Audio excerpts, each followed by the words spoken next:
First Night by TCC56. Bonbon couldn't sleep. She wanted to, but something in the back of her head screamed for wakefulness. Years of working in S.M.I.L.E had left a lot of scars. Some, like the one on her left foreleg, were physical. Others were etched deep into her mind.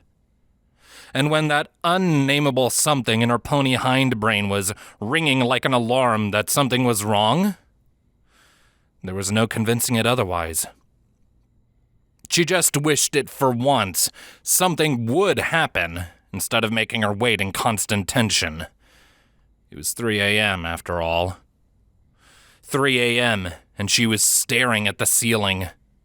3 a.m., and all she could think about was the past. It didn't matter that she had left S.M.I.L.E 2 years ago. It was still yesterday as far as her subconscious was concerned. 2 years, 5 years, a lifetime. All of it sat right behind her eyes, and every time she closed them, yesterday was there. And in all those yesterdays, Bonbon couldn't remember sleeping either. She racked her brain to try and remember having a good night's sleep, and all that she could think of were moments of her foalhood, distant and fuzzy.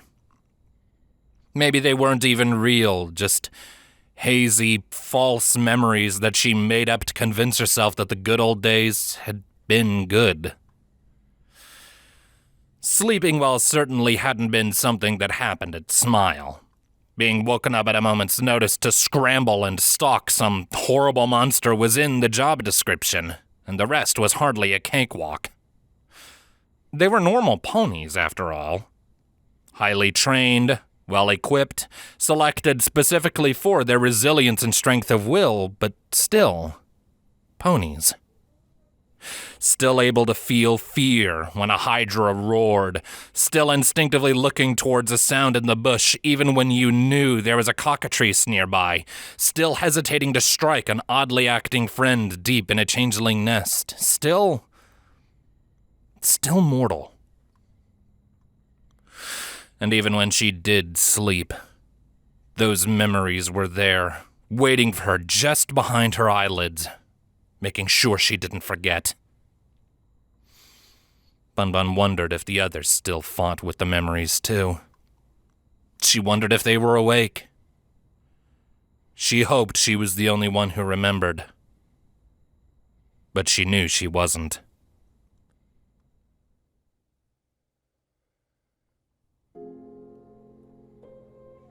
Stay? Lyra's pleading voice scoured across Bonbon's soul, as it always did, making her grimace. It wasn't that the request was unreasonable, just that it couldn't be done. The pair had shared a bed plenty of times, just had, in fact, but never for a night.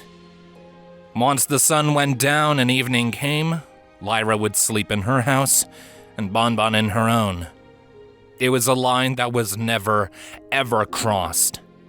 No matter how many times Lyra asked, it wasn't something Bonnie was willing to do. If she did, then there would be no disguising her sleepless, tortured nights. And that meant Lyra would ask what was wrong, and that meant telling her who Sweetie Drops had been, and of the life before Ponyville, and that would require a full accounting of her life's sins and the horrors normal ponies shouldn't know about. Enough of Bonbon's life had been ruined by S.M.I.L.E without adding sweet Lyra Heartstrings to the list.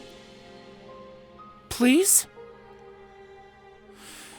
But every request from the mint unicorn, the one with golden eyes and a golden heart, was a drop of rain wearing down a mountain. Bonnie pushed and pushed to keep Lyra away, but she pressed back in each time. And little by little, Bonnie wanted to push less and less. Lyra didn't ask again. She simply sighed, heavy and resigned to seeing her marefriend slip out into the night again. As always, a kiss on the cheek, a placating murmur of endearment, and then gone until the next dawn. The sigh broke Bon Bon. Okay. The earth pony could barely whisper it as she looked at the floor.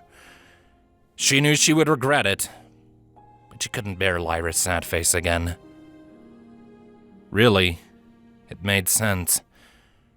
When she was in S.M.I.L.E, Sweetie Drops had never known when to retreat. All she could hope for was Luna's favor and one night of peace.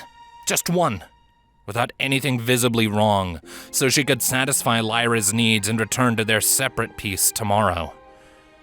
Just one, to prevent the unicorn's inquisitive care from finding the truth and ruining what they had.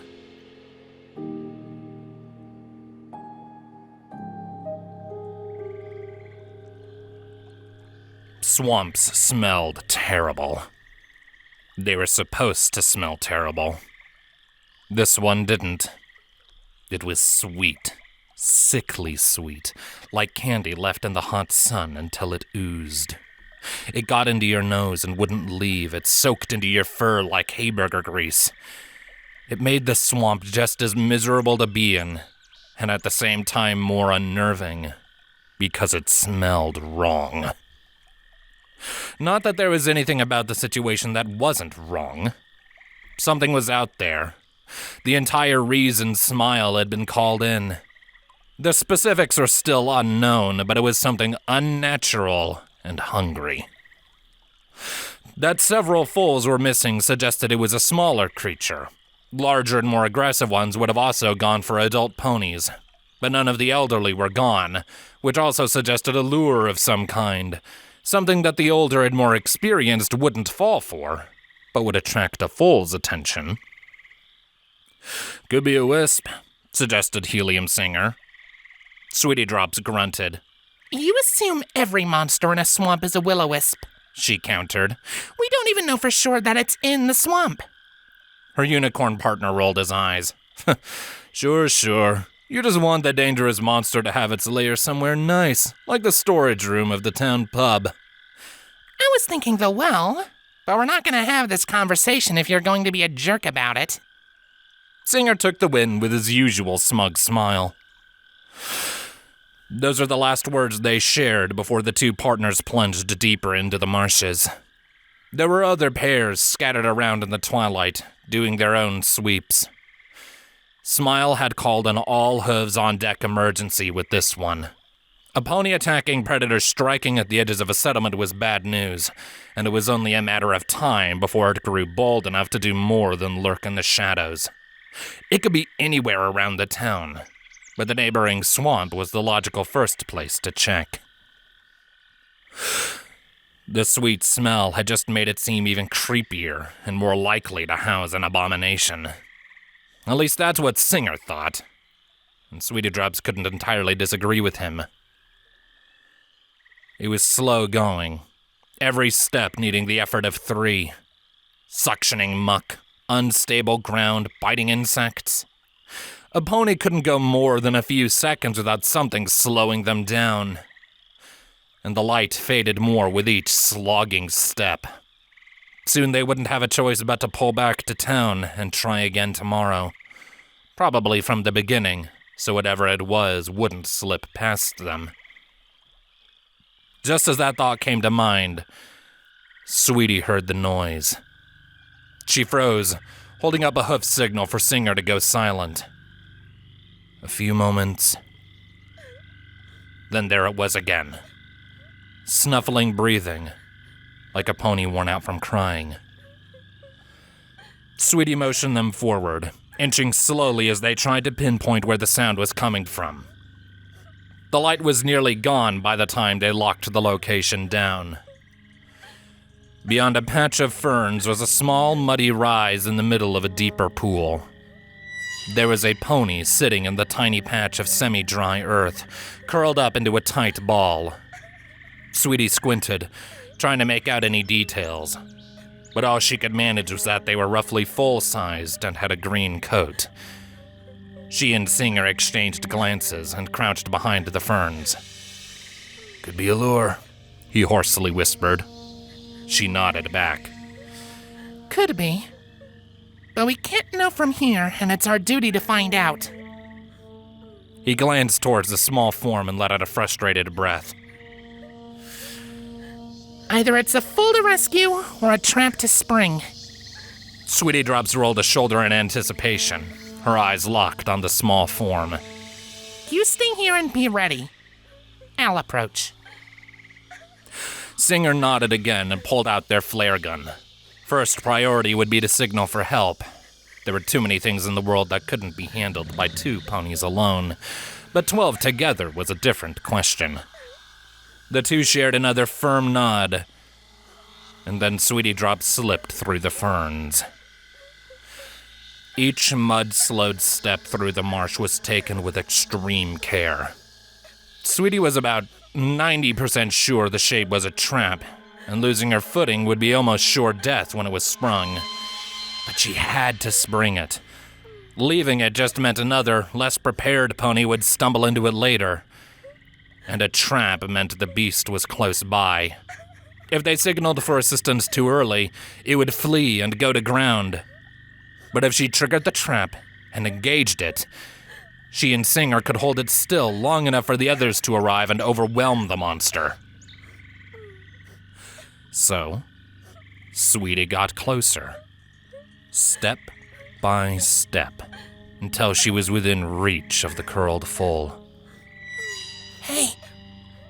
Her voice was raspy, throat tight as the rest of her tense body. The foal didn't react. Hey! Came another try. When that didn't bring a reaction, Sweetie Drops took a deep breath and reached out to touch the curled ball's shoulder. Touch managed what a voice hadn't. The foal uncurled, rotating towards Sweetie. In the barely there light, she could see the fur was wrong. It didn't move like pony hide, too stiff and bending in the wrong places. The foal's head turned to her. A skull, covered in moss, with most of the white bone at the front exposed to show a rictus grin. But worst were where the eyes should have been. Empty spaces and guttering green witch lights that stared back into Sweetie's soul. She was highly trained and widely experienced, but Sweetie Drops was still a pony. Confronted with the horror of a foal's skull animated with dark magic, she froze for a quarter second. The foal lure's jaw flopped open in a silent scream, but that was merely incidental. The real threat came from the rest of it. The plant-like trunk that was half buried in the mud and spread throughout the bog. Vines lashed out from the murky waters all around, thrashing through brush and tree to grab at both ponies. The dark limbs were studded with rows of sharp, red thorns that tore apart the nearby plants as they swung. Singer was just barely able to pull the trigger on the flare before he was grabbed. It lit the entire scene in a ghastly red as 3 thick vines wrapped around him. His falsetto scream was cut short when one squeezed his barrel. But that's all Sweetie could see. She had her own problems. There was no chance of helping Singer until she saved herself. The chance of doing that was low too. By the time her wits returned after that quarter second, the vines had her in 4 places, and the thorns were digging in to anchor her. Each movement to struggle tore them through her flesh. A longer one of the vine around her left foreleg went especially deep, scraping against her cannon bone and sending a wave of nausea through Sweetie. That sweet scent of the swamp was overwhelmed by the smell of blood as she continued to thrash and fight. Her 2 free hooves lashed out but failed to connect with anything solid. What little they could contact was soft, like kicking a pile of wet leaves. Sound gave a slight hope. The wild splashing might have been their struggles against the monster, or it could have been the others arriving to help. There was no way to tell, and Sweetie's oxygen-starved brain couldn't pick out any clues. She got to experience firsthand that the phrase, choke the life out of some pony, could be literal, and that it hurt intensely, even as everything went black.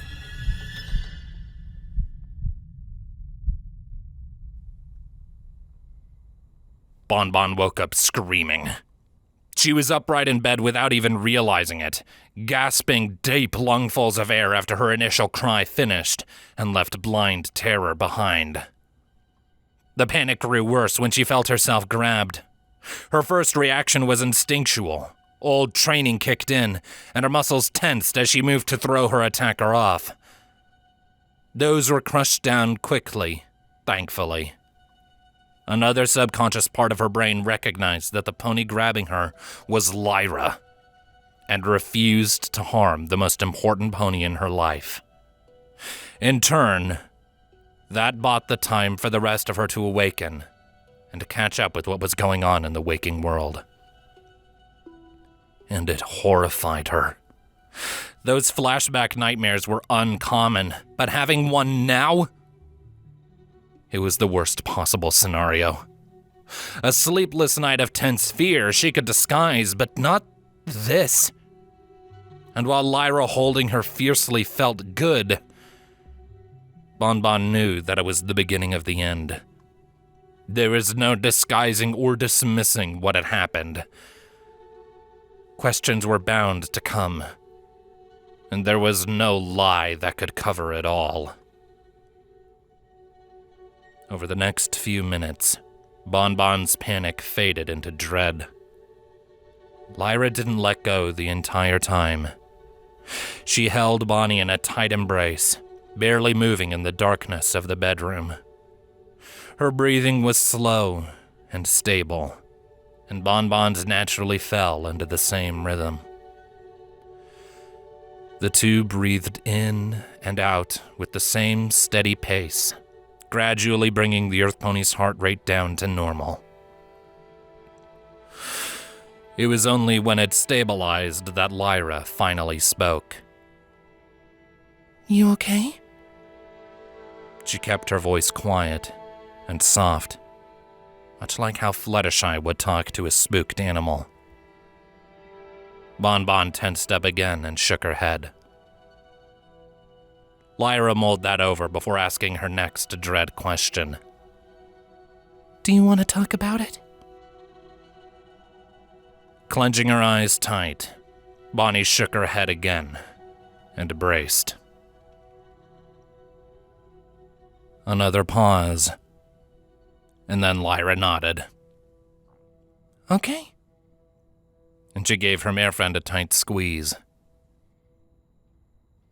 And that was it.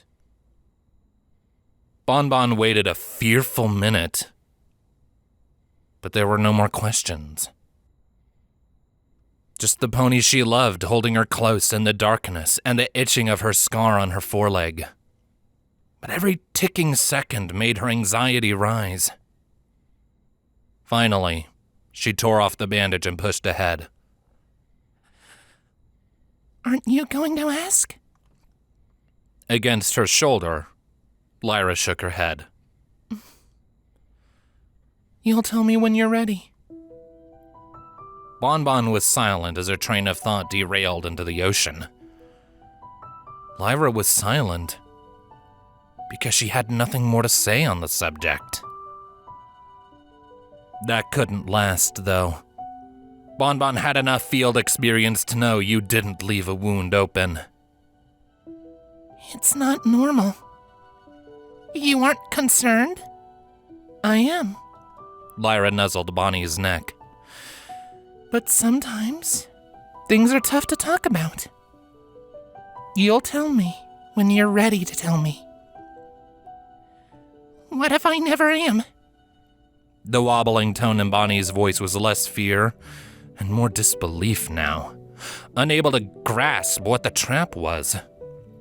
Years of finely honed S.M.I.L.E instinct screamed it was a lure to pull her in, but Bonbon couldn't see how.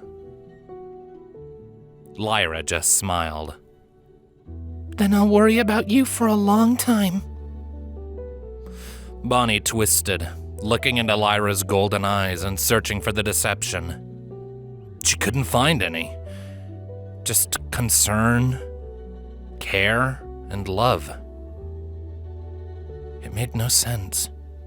Ponies were inquisitive creatures, and Lyra was...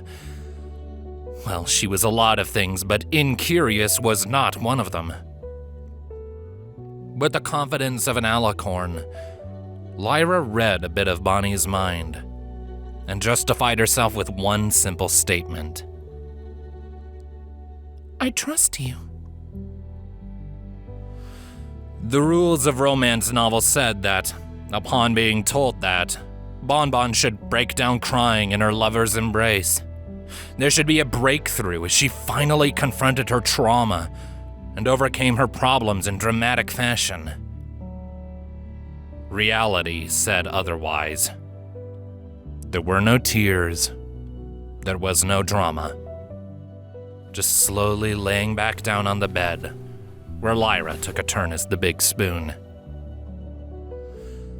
But Bonbon drifted off to sleep not long after, and slept through the rest of the night. She got through the next night, too, though it was her turn to be the big spoon.